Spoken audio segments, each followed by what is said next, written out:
Hello. Mukhang nagkaka-problem ang aking microphone. I'm not sure ngayon if my videos are good. Kaya hindi ako makapag-edit at makapag-upload ng bagong videos eh. I need to figure out what's happening.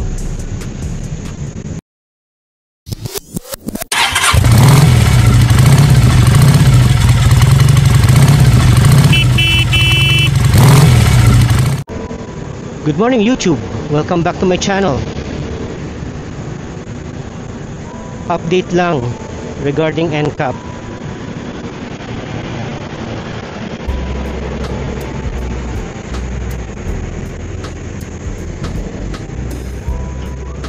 Dito ako ngayon sa may Green Hills area.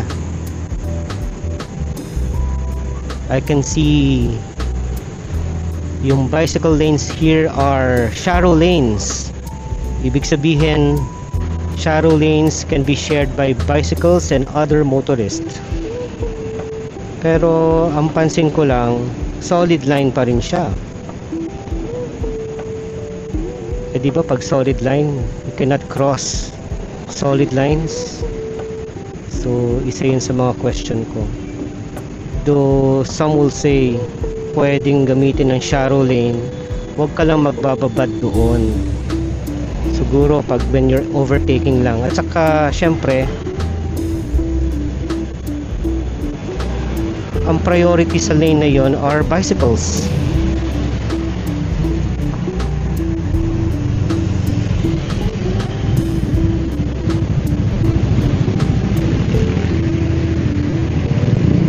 So para safe, huwag ka na lang mag bicycle lane. Ito nga yung binabanggit kong question before. Like look at this lane, yung outermost lane. Hinati ito sa bicycle lane and merong alanganing portion na alanganin ng four wheels dyan. So is this lane considered motorcycle lane?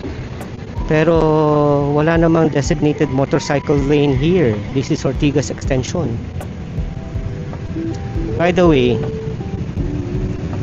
based din sa ating pinag-aralan, ang C5 pala and Marcos Highway, walang motorcycle lane. So all lanes can be shared by all motorists. That's along C5 and Marcos Highway.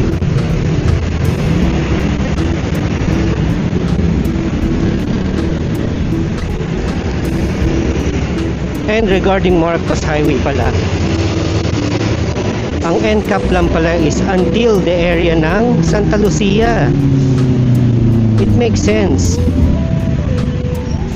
Kasi nga naman, beyond Santa Lucia, Antipolo Rizal na yon. Hindi na sakop ng Metro Manila yon. So, no NCAP beyond Santa Lucia Mall. Walang motorcycle lane and walang NCAP sa Antipolo Rizal. Thank you nga pala sa nag-comment sa previous video ko about NCAP along Marcos Highway. Highly appreciated yan. Yung mga questions ko right now, pwede kayo mag-comment. Basta ako, I'm just using this lane. I'm not saying it's a designated lane for motorcycles, pero I feel safe dito sa gilid lang. Ayoko makapagsabayan sa mga kotse. And ingat din ako sa mga kasabayan kong motorcycle riders. May mga iba kasi reckless eh. Sometimes maski triple ingat ka, may konting sasagi sa'yo, konting bubundol sa likod. Hanggat makakaiwas, iwas ka. Before you go, you pray. Pray for a safe journey papunta sa work and pabalik ng bahay.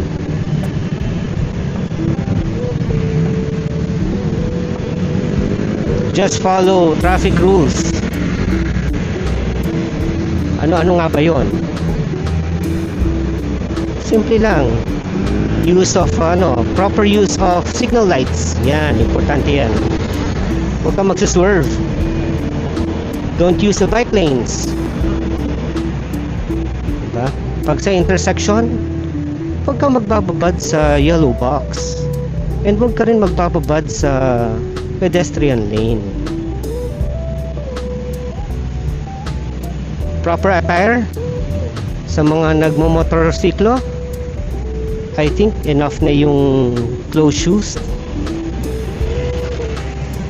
Pwede ba shorts? I'm not sure, pero dapat ata pants. I think yung pagsuot naman ng protective gear optional, pero kung ako man, at least magsuot ka ng protection.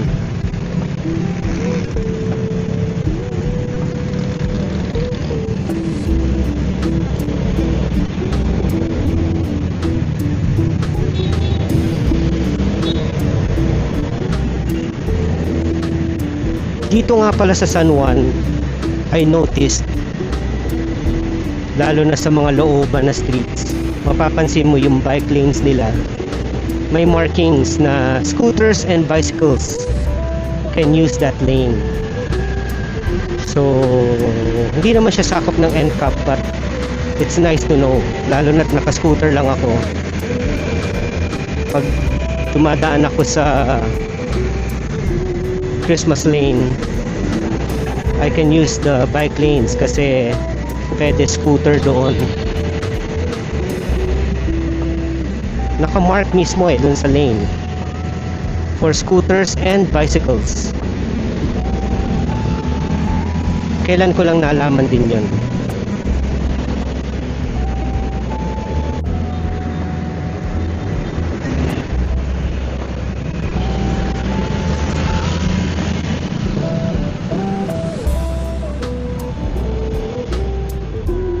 So, short video lang tayo today.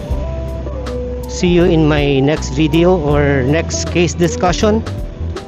Thank you for watching.